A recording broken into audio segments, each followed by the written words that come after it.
On Thursday, I said, you know what? I think it's going to be a quiet weekend. I don't expect much to happen for the New York Jets. And then, oh, guess what? The New York Jets trade on Friday for a pass rusher in Haason Reddick. This kind of, it felt like it came out of nowhere. I know they were very obviously looking for another guy after losing Bryce Huff to the Philadelphia Eagles. They met with Jadeveon Clowney, who ends up signing with the Carolina Panthers.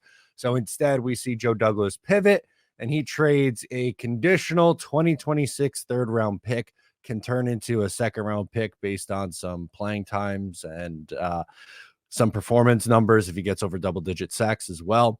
What were your thoughts on the initial reaction to the trade? Obviously, Reddick is someone you've seen a lot of over the last few years.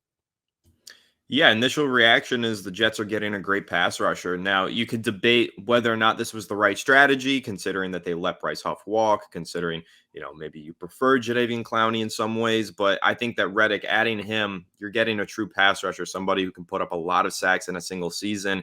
And while the Jets are mortgaging a little bit of their future, it is a long distance future enough where if they want to try and recoup that pick down the line, I'm sure they can find a way to do so, whether it be trading down in a draft or trading another player in the future. So I don't think that the pick that they gave up, if it turns into a second, it could be a little bit difficult to manage down the road, but it's so far down the road in 2026. It's not even the next draft. It's a following one that I think you're okay with that, knowing this is your win now opportunity. You've got Aaron Rodgers. You have your Super Bowl window, so to speak. Make the big push here for Haason Reddick. I think it's a really cool deal. Absolutely. We'll continue to get into that, but just saw this comment. We had to pop this up. Look at this. Two most knowledgeable YouTubers from Tony the GM. Some high praise from Tony the GM. Love it. I definitely agree with Anthony. And me, I don't know about that, but I will take the kind words there from Tony. But yeah, so obviously I think, especially because where Bryce Huff ends up, he goes to the Philadelphia Eagles, and then the Jets trade with the Philadelphia Eagles to get Haason Reddick, who they kind of viewed as expendable after signing Bryce Huff. Like, we kind of get into the debate whether that side of things was right or wrong, but how kind of I'm choosing to look at this now is Huff already left. So of the options available, kind of look on what a guy like Haason Reddick can do for this defense. I think he could add very similar production to what I think Huff is going to do down in Philadelphia this year. I don't think Reddick hits the 67.5% of the snaps. I know he's done it the last 2 years in Philly. He played, I believe it's 74 each of the last 2 years. But for the Jets last year, their leading edge rusher in snap percentage was Jermaine Johnson at 66%. So I could see Reddick living in that, somewhere around 60%. But with how much the Jets rotate, and you still add, Will McDonald and John Franklin Myers as edge rushers too, that are going to be, playing a decent amount of snaps. I don't think we see Reddick hit that, tally marker to get, make it from a third to a second. If it ends up being the case, that means I'm sure that he's playing out of his mind. And I think we're more likely to see the double-digit sack one than the snap percentage, because he's hit, double-digit sacks each of the last 4 years. I don't know if he's going to get up to 16, but if he's living in that 10 to 12 range, I think that'd be a really nice piece for this defense.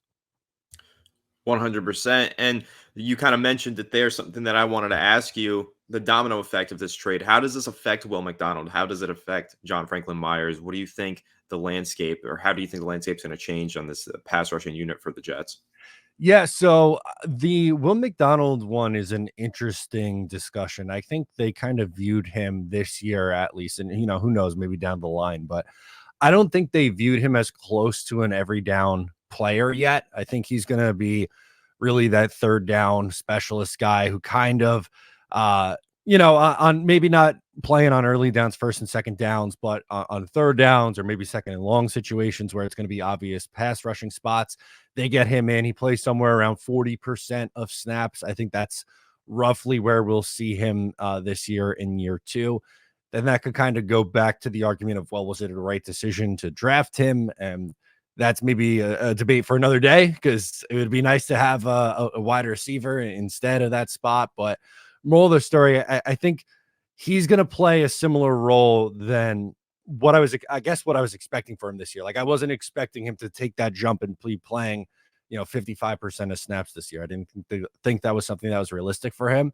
And then for John Franklin Myers, I would still keep him. It doesn't really make a whole lot of sense to cut him. You don't save a ton of money. I guess theoretically you could restructure him. They've done it once already with Franklin Myers. So I don't know how much more they want to kick that can down the road, but I like JFM a ton. He's one of the better run defending edges. He's been a sneaky, productive guy each of the last 3 years. He doesn't put up any gaudy numbers, but he's just a solid starter for you. So I don't think this now means like JFM is going to be the odd man out. And for Will McDonald, I don't really know how much it really changes for him in what his role was going to be, because I didn't anticipate him being someone who's going to play, more than 50% of snaps this season. Right. And I think one takeaway that we can have from this trade, you could probably rule pass rusher off the table for the Jets in the first round of the draft, which I know a lot of Jets fans will rejoice about.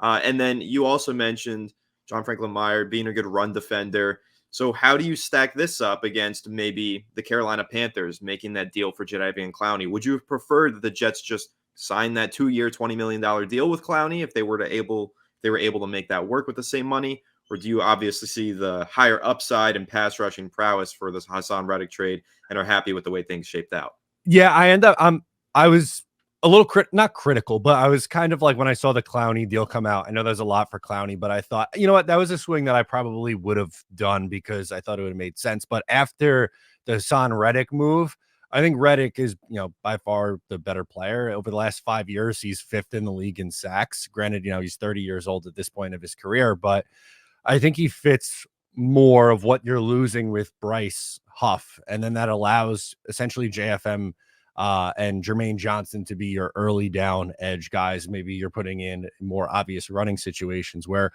Reddick is better against the run than probably what a Bryce Huff is, but still his calling card is his pass rushing prowess. And you're going to get replace essentially the 10 sack guy you had last year in Bryce Huff with someone who's given his teams over the last 4 years double-digit sacks. So I think I would prefer the Reddick route, and especially at the cost of the trade. Like, I don't really care about a 3rd-round pick, essentially 3 drafts from now. You still have the 24 draft, you still have the 25 draft, and then you worry about that in 2026. And I think Joe Douglas knows, like, hey, if we don't win some games this year, I'm not going to be here for the 2026 draft anyway. So who really cares? I think now, I guess the discussion really goes to, are they going to extend him, or do they just kind of let things play out on the 1-year deal? And I think I find myself going back and forth on this one, but I want to hear your thoughts or perspective on it. Do you think the Jets should just let the 1-year deal play out, or if you're looking to redo his contract and extend him? Well, what's the cap hit on this 1-year deal? Do you know? 14 million. And how much space do the Jets have? Great question. They don't have a ton of space left at this point. Let's see. Well, I think just considering Haason Reddick's age, maybe you view this season as a prove it year and you let him play it out is probably how I would go about it. Because, I mean, listen, the Eagles are usually pretty good at holding on to players until that decline begins. So if they're trading him now, maybe there is a decline on the way. So that decline could happen this year. I probably wouldn't tie myself into any sort of long-term investment with Haason Reddick. I would just view this as a prove it year and then check in free agency or in the offseason and see, do we want to extend him then? Maybe he becomes a kind of tag and trade candidate, some sort. I'm not sure, but I think that I would probably just let him play out the deal. Yeah, so just pulled it up. They have $1.43 million in cap space. So then that would be the argument for extending him, because you can definitely free up some cap space if you do so. Exactly. It's 14.25 base salary, $15 million cap hit for Haason Reddick this year. I think there's some other ways that they can go about creating some cap space as well. Something I've talked a lot about is DJ Reed extension this year would save you 7.5, I believe 7.25, somewhere in that range. They could restructure some other guys. Mosley took a nice pay cut. That one was big.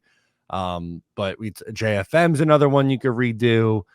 You have some options to get, some more space, but you're pretty pressed up against it. Really, I think just about the last thing left, like you're going to have to free up some money to sign your draft class, but right. I don't know how much more they're going to do in free agency other than maybe like cheap depth at safety or RB2.